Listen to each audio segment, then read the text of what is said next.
Good morning, everybody. Thank you so much for the opportunity to be here with you and to share with you what we are doing specifically in the co-curriculum space at the university and how that segues into the seminar focus of information literacy. So I shared earlier on with our colleague that I'm coming in at an angle rather than directly approaching the topic of information literacy. Specifically looking at what we are doing to create awareness for our young people on this and to give them the capability and ability to be confident in the world of work and in their own space of learning. I'm going to invite you to please stop me if I go too fast or if there's something on the slides that doesn't quite make sense or you want more information. So while it's a presentation, it's also a conversation, I'm hoping, and fantastic if we do that in the room. I'm going to start off this presentation with sharing a clip from the World Economic Forum. They met in Davos this year, and you may have seen this. This specific clip looks at the global higher educational leaders. They had a round table. And at the round table, they posed themselves 7 questions about what it could look like for the educational environment going forward and what the challenges are. So just for us to enter into that global picture before we dive into the local picture, I'm going to share this with you.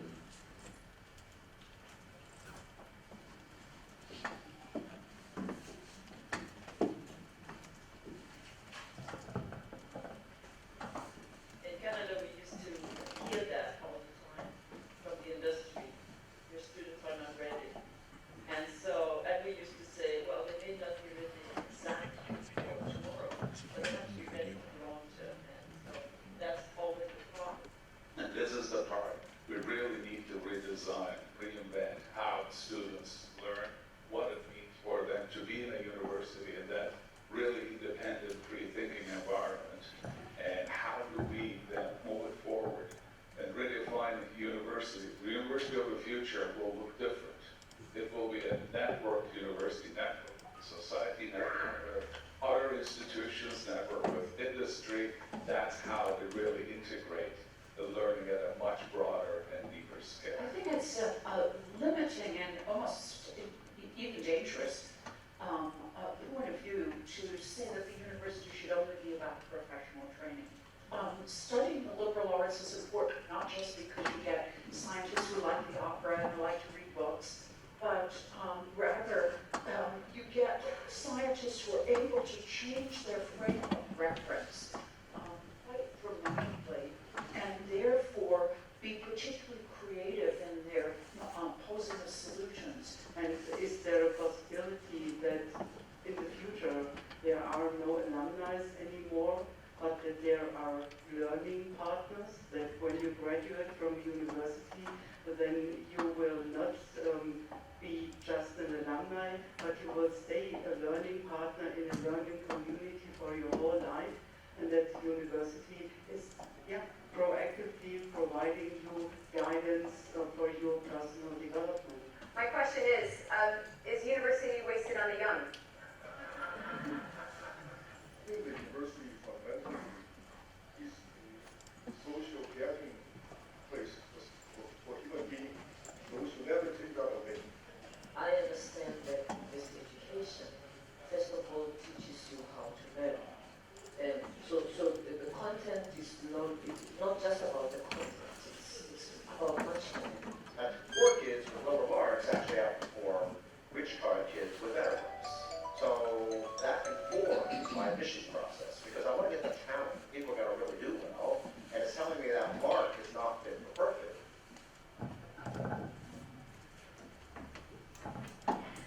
So that just gives us a lens into what our global voices are saying around our preparation for our young people and how the world is shifting and shaping around understanding what our young people need to be prepared for. In terms of how we do education and how information will be shared across different platforms, those are the voices that's emerging and merging to shape what we are going to do in our institutions. or rather I'm going to push back on that and say what they hope that would happen. But in our institutions, I think there's a part that still needs to find a voice, and I think part of this presentation is helping us to determine what that voice can be for South Africa and for what we're doing in the space of education specifically, and how we shape that for our young people.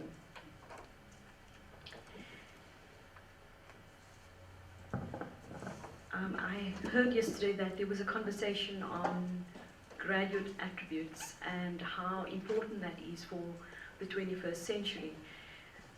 When we began the work at Stellenbosch for the specific portfolio of co-curriculum, it was built on the understanding of there being 4 graduate attributes at the university.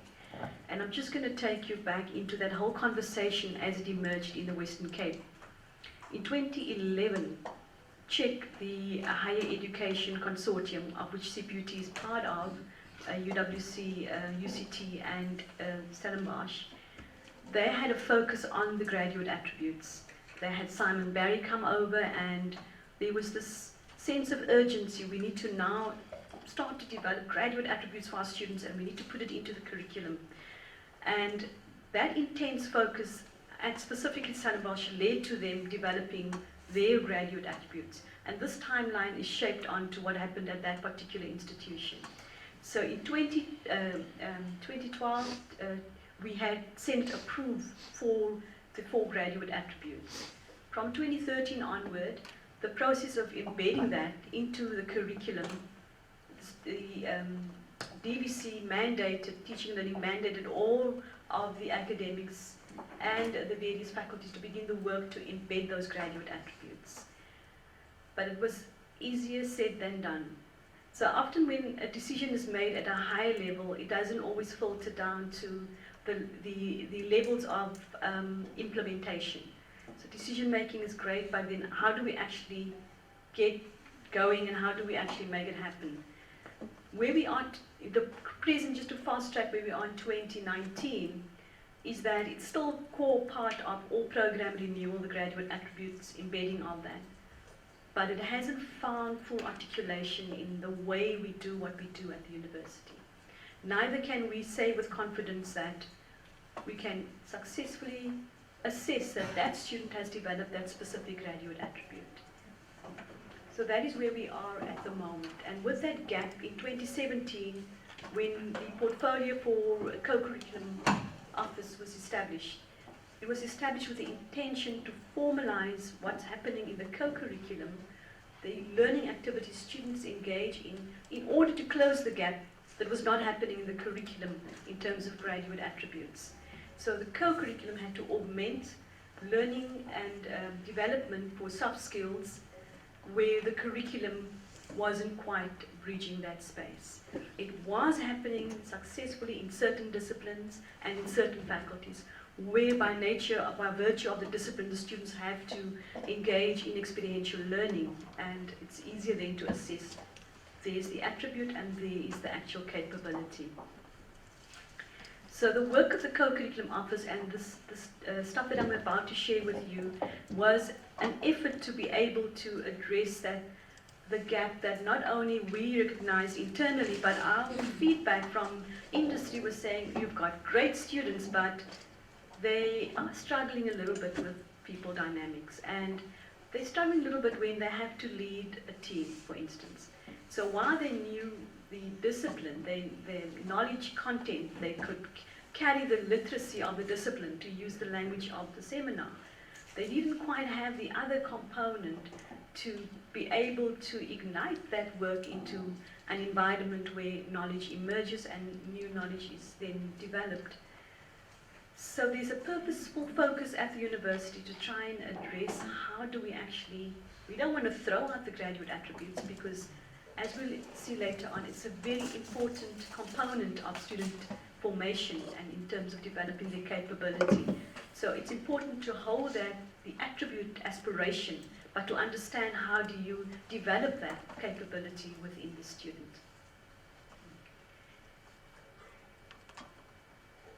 So with the co-curriculum office being established in 2017, we had to then determine what would the focus of this office actually be and how would we begin to operate, because you cannot actually legislate an entire co-curriculum at any institution, but you can say what is good and what is deemed sort of measurable, and where you can attach quality to, you can then formalize, and you can assess for that in as far as much to recognize it on the academic transcript.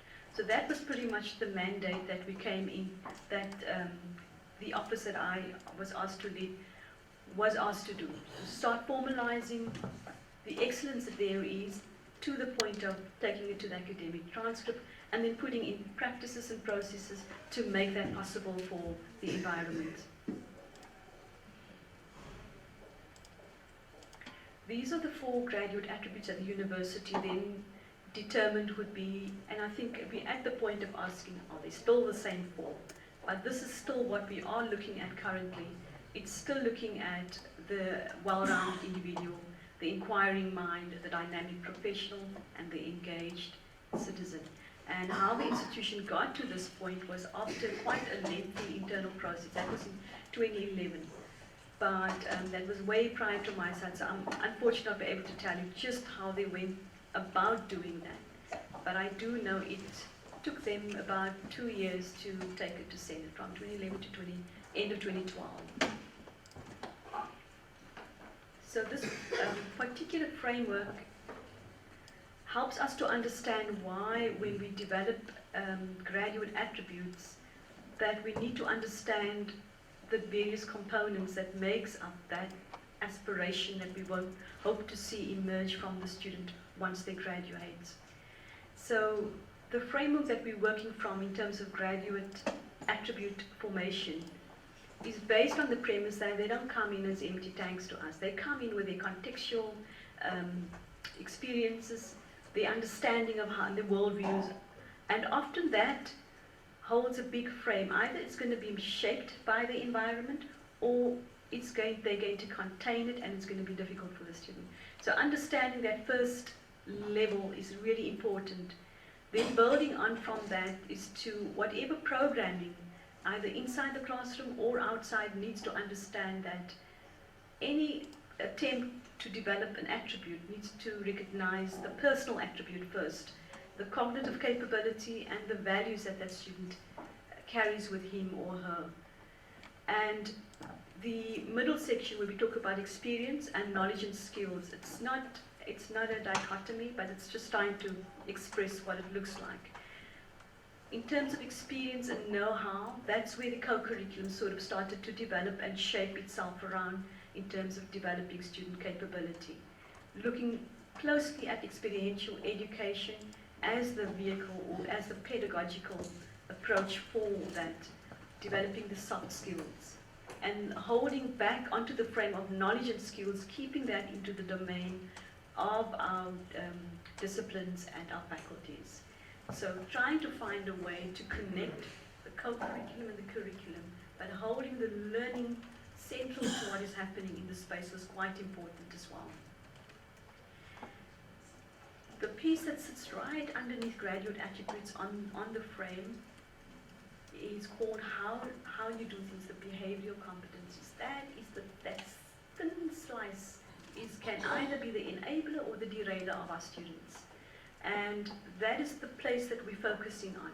Specifically, how do our students show up in different environments, and how do we develop that capabilities for them to be able to navigate complexity in the spaces that we are in today.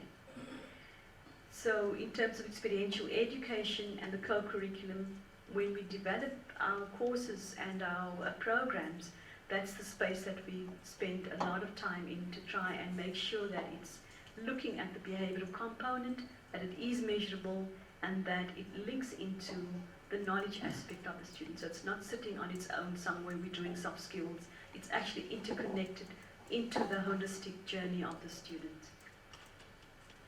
And then the component on top, and I think this is where even Simon Barry himself, in the 2017 study that he did in Australia, looking at it was 10 institutions that had initially started off developing graduate attributes as part of their core curriculum and developmental processes. They had to concede that it didn't always work, and that was Simon Barry himself that was the so-called father of graduate attributes. He was the one that went globally to say this is how you need to do it. And the concessions there was not that the institution didn't quite have an understanding of graduate attributes. They did understand how that could be formed and developed within young people, and a lot of research has been done on that. Where institutions stripped up was on the implementation process, the communication processes, right down to actually communicating that to the students for them to understand what it is that they are now being required to do, or what it is the institution is hoping that they become. So the communication pathway wasn't clear to the actual student, neither to the staff member, either in the support domain or within faculty, in terms of how to do the work. How do you actually put the work together? I've just been told I've got 5 minutes left. I couldn't believe that. Wow, that's amazing. So I'm going to fly quickly through. I want just to show you what we did to close the gap between the attribute and the soft skill. And we needed to build a stairway for our students. And that stairway is a competency framework. And the competencies are linked carefully across 4 domains. The first domain being the personal, what the student needs to be able to develop, and I'm going to skip through into those slides. That's the framework itself. So the personal domain looks at the emotional intelligence, for instance, the stuff that the students themselves in their own personal leadership need to have developed. We then have a domain called people skills, which specifically looks at the interrelational capability of how students communicate with each other and with a broader audience. The other domain is the applied knowledge, and here is where information literacy slots in. This is the stuff that they would have been doing in the classroom, or have been doing outside of the classroom, in communities perhaps, or perhaps have done before they arrived at the university. Then the workplace skills is specifically gearing them up to go and take all the top 3 into application outside of the institution upon graduation.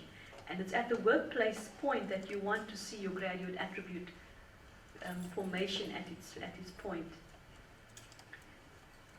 I'm going to, this is going to be shared with you. So when we had to, and I'm conscious of the time, so when we unpacked it, we unpacked each of the domains with their 4 specific competencies, and each of those competencies we segmented into sub-competencies, because a competency is a meta. To ask a student to develop emotional intelligence, it's huge. They're not there primarily to get a degree on emotional intelligence. They're getting a B.Ed or they're getting something else. So we need to make those steps quite easy for them to be able to access. So one of our statements in the co-curriculum is at the student's pace, in the student's time, meaning that if they don't do it in year 1, there is year 2. If they don't do it in year 2, there is year 3. If they don't do it upon graduation, you've given them the tools and capabilities at this point to continue on that path at their own self-directed learning pace. So each of these competencies would then be segmented into sub-competencies, and the image here is just to help us to understand how they connect. So emotional intelligence would have 5 sub-competencies, critical thinking would have 5, and so forth. So we did this for each of the domains, cutting through the sub-competencies in order to create a scaffolded learning journey for our students. And I actually just want to press on through this to take us to the specific slide. So cognitive load management is one of the competencies, and how we then approached developing this capability is to ask ourselves, what is it that our students are going to do in any way as a result of being at the university? They're going to need to do research. They're going to need to be able to understand how to work with data, how to synthesize data, how to report back on data. And they are going to touch sides with information literacy from the day they walk into the institution. So our role is then to take what is inside of the student's learning journey already and spotlight that and develop that as a competency using what's happening in the classroom, and if it's not happening in the classroom, make opportunities for that to be available outside of the classroom through training or through a learning opportunity or through civic engagement or whatever opportunities the students have then. So core to us was to look at the competency, then drill down to the meta. So within this specific one, you'll see that information literacy is a composite. It sits within the framework of cognitive load management. How students actually engage with mass information, how they are able to then make sense of it for themselves, and what are the steps that's going to make it accessible to them. So teaching them the skill set within inside of their formal curriculum, and then being able for them to understand how it actually looks in the real world. For instance, if a technologist student perhaps has to do some type of research around that, he or she can take that capability into any other learning domain. It's a transferable skill. But if it's not taught that way, it will always look like, oh, that's that research thing, and it sits inside of that formal learning space. The same for any of the other competencies we have, is to teach it at a level of transferability. So the connection is made to in-classroom, out-of-classroom application, and being able to take that outside of their discipline is really important for us. The other very important thing when we ensure that we want to bring this specific way of learning to our students at the university was to make sure it's embedded into the mainframe. And the one way we did that was to make sure it's sitting in the ICT. So everything sits inside of the learner management system. It's accessible to the students. They can see what they're developing at the pace they're developing it. And what we had to do was to work at both ends. Ensure our students understand there's this opportunity, and then ensure our staff has the capability. Bearing in mind what happened with the graduate attributes, if we do not develop our staff, it's not going to filter down to our students. And then working purposefully at both ends of the spectrum with our young people and with our colleagues as well. Where we are wanting to go to, and time's up, I've got the sign, is the way it needs to show up when the student leaves the university. It's got to show up on the academic transcript. Otherwise, it's just another activity they did somewhere like SRC or working as a warden or a prim, as they call it in some instances. It's got to show up that they've developed a capability that has been measured, that has an allotment of learning hours attached to it, so that the employer can actually see the capability that the student has at which degree they have it. So they might only emerge as novice because it wasn't important to develop emotional intelligence, they just didn't complete the range of the sub-competencies, but they've got some understanding of what it is. So, last slide, and then I exit. This is what the learning opportunity looks for staff. So we run workshops to develop the understanding of the work within the space with our staff. So I think I'm going to leave it there on the time. Thank you so much. Thank you so much, Ruth.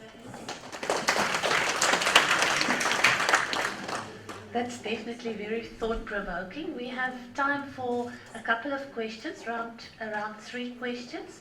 Anybody who would like to ask Ruth more information on that? Are you all so wanting to know more that, please go ahead, Joseph. Do you have a mic?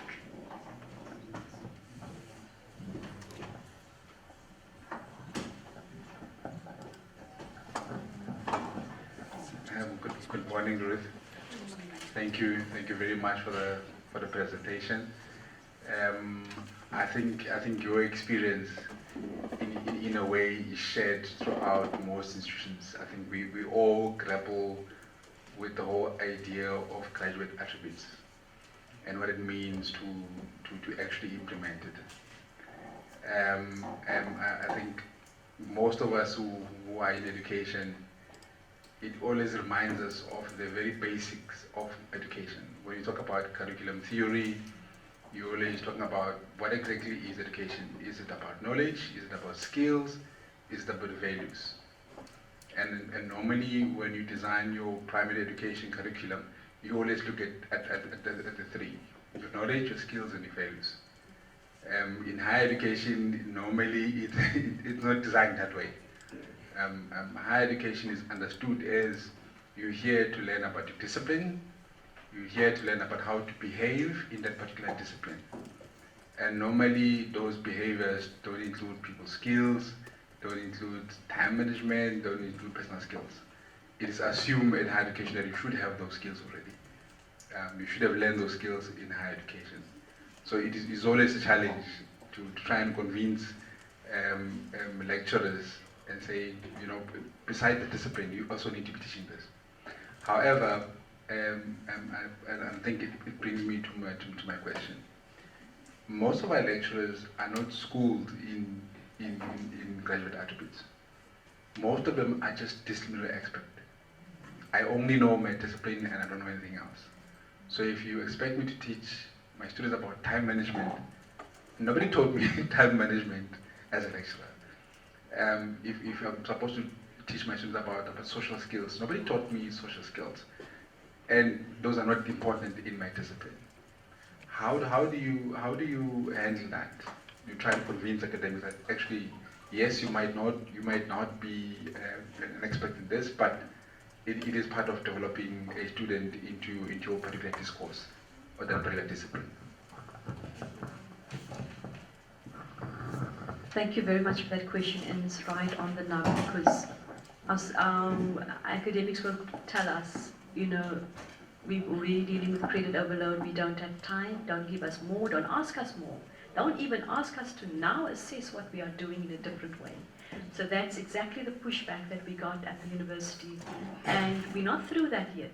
We are still in that discussions with our colleagues that are working directly in the academic environment. So there's different ways to approach this. At the end of the day, they say when the elephants fight the grasshoppers, and the grass in this instance are students. So if we're going to have a tussle about, I don't have time for this, and I don't have credits versus, we need the resources for this, which is all the stuff that are the arguments of why we cannot do what is so critical at this point in time. We need to work in a way that not undermines or undercuts our colleagues in different spaces, but we need to leverage off where there is already work being done. So the easy wins for myself was to go into faculties where there was already work being done, there was appetite for this. And the soft, the low-hanging fruit as they call it, for me was the tutoring and the mentoring. It has to happen, but it opens up the window to the students' experience around, for instance, emotional intelligence, around time management. Everybody at the university at some point is engaged with a tutor or a mentor, and it becomes an opportunity then to look at what's happening inside of that without reshaping it in a way that will alter the outcomes of what you want the student to understand the discipline, is to then teach them the aspects of how you develop that interrelationality in that space. How do you actually keep to time to completing on tasks? So that for us was one low win. We also, one of the first things we did was to go and speak to faculty to ask them what's the challenges and hear from them what are the issues you are grappling with outside of your discipline, what's making it difficult for you to deliver on your discipline, to teach the stuff you need to. And one of our faculty said, we're really struggling with issues of diversity. We're really struggling with students, their insensitivity towards each other in the learning environment. It opens up the door then to say, so what if you do a lot of group work? As part of your curriculum, they have to do group work. So what if we teach in a certain way where that group work becomes an opportunity to do what they call intellectual empathy. It's a whole specific competence on its own, what if we use that opportunity to do that in that space? So we're in conversation now with that specific faculty to run a parallel process, because at the same time the faculty was honest enough to tell us their staff was also struggling with the same issues around their own sensitivities with each other. Though, you know, this is incredibly hierarchical. We can all relate to how hierarchical our spaces are and how precious people are around their spaces and their titles and so forth. But we can't accept that to be the norm. We have to push against that and find ways to navigate through those spaces. And then the other way was just you really embed it into a system. Like us putting it onto the framework for one, running those workshops, upfronting it, inviting the DVC to present the competency framework, going on road shows as well. Excuse me. I can see quite a couple of hands. We only have a couple of minutes left for one short question, and we will definitely go in our tea time. Please continue the conversation, because this is a whole day workshop in itself. So interesting. One question, very short question.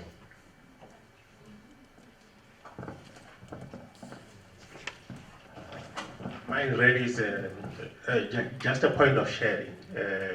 I heard you talk about data skills, and I just wanted to alert you and maybe to everybody else to a model that we are busy developing within the Western Cape.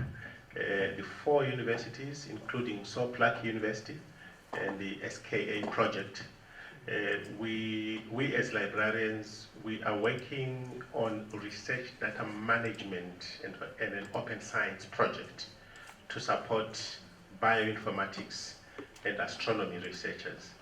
And one of the issues that we have been mandated to deal with is the issue of work integrated learning as it relates to data science. And I'm also, I think, addressing my colleagues from Stats SA, that I think the issue of developing data science, how do you approach that whole issue? So we have developed a framework of how we can take students from certain disciplines within the 5 universities and place them within the research projects in astronomy and bioinformatics within the 4 universities, using data-intensive facilities that have been provided by DIRISA through a government project on national integrated cyber infrastructure facilities. I think what we can do is we're in the process of finalizing the project or the document, and we are just waiting for approval from DIRISA. And once it is approved, I think we'll be very happy to share the document with colleagues, so that I think we can also show others how to approach the whole issue of infusing work integrated learning into data science skills development in the country. I think that's amazing. Thank you very, very much for that.